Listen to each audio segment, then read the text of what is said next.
алтын тірек мектебінің 4-ші В сынып оқушы Қашқынбай Нұрила. Мен Абай Құнанбаевтың 175 жылдығына орай ғылым таппай мақтанба өлеңін айтамын.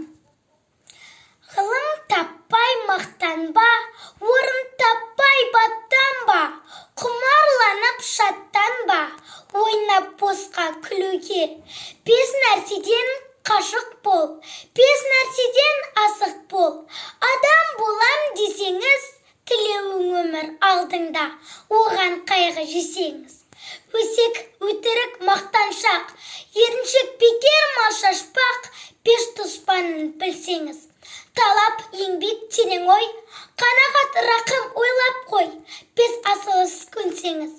Жамандық көрсең нәфратлі, суытып көңіл тыйсаңыз. Жақсылық көрсең ғибратлі, оны ойға жойсаңыз. Ғылым болмай немене, балалықты қойсаңыз. Болмасаң да ұқсап бақ, бір ғалымды көрсеңіз. Ондай болма қайда деп, айтпа ғылым сүйсеңіз. Сізге ғылым кім берер, жанбай жатып сүнсеңіз. Дүниеде өзі, малда өзі, ғылымға көңіл бөлсеңіз.